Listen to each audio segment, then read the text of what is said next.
Hey guys, I just want your opinion on an invention that I'm working on at the moment, which I think is pretty cool. It basically generates awesome shapes. If you've been following me on Twitter, then you'll get to see the different kinds of shapes that I've been working on. But basically, it's pretty simple to use. You place down your directions silverfish, and you select which directions you want it to go. I'll explain what it is in a moment. You put down your main colors, whatever colors that you want. Your secondary colors if applicable. Okay, so what I'm going to do, I'm just going to place down a normal brush for now, and then I'm going to start the machine.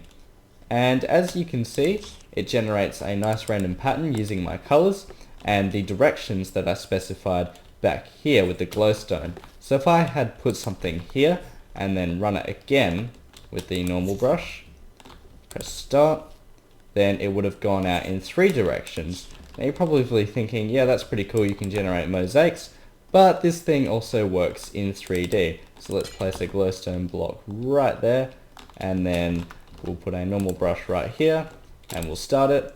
And as you can see, it can generate a nice 3D shape for us as well. Now it doesn't stop there, because this also doubles as a sphere generator. As you can see, I have a sphere brush here. So yeah, let's just use this. I'm going to place it right here. It's just called Sol, don't let that put you off. Let's start it.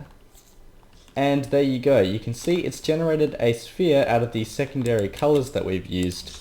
Now if we only want a sphere and nothing else, let's just change the directions actually, so it works in every way.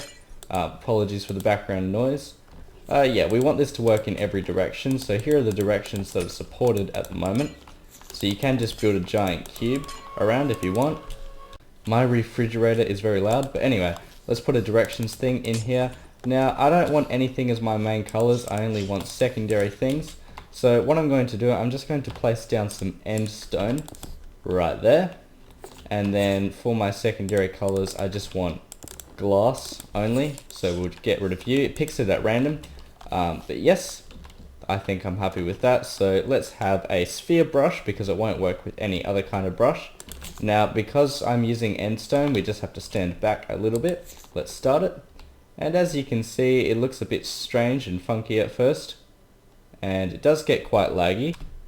So there we go, tons and tons of armor stands get spawned, and all you have to do is, oh wait, you have to have the start still there for it to work, and while it's running, the endstone will be removed. You can actually change this block if you wish, but what it leaves behind is a sphere, a perfect sphere, and had I have raised this up a bit more, it would have been a perfect sphere.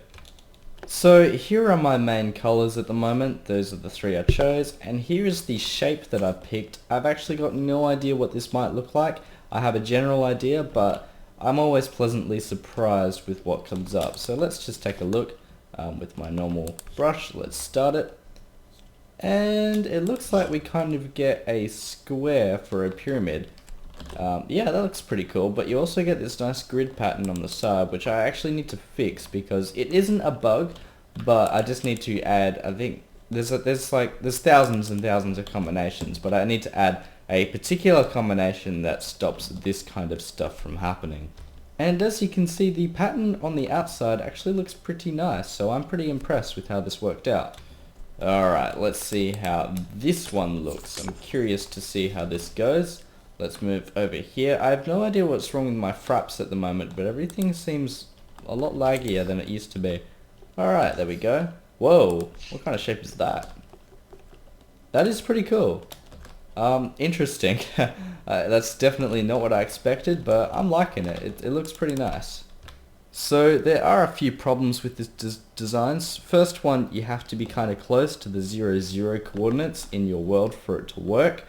And the other issue is that you have to actually physically edit the command blocks to change the size.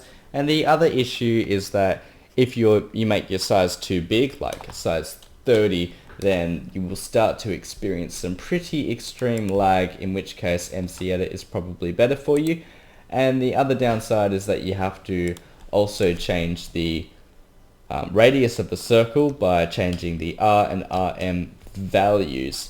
And then my final downside is that this is very, very difficult to explain. So I'm not going to do it this episode. I just want to hear your feedback at the moment. I will explain this in another episode when I can think of how. Again, apologies for the slow videos. Very busy, as I keep saying. Q&A video coming soon. I hope to see you then, but for now, thanks for watching. I will see you in the next one. Take care.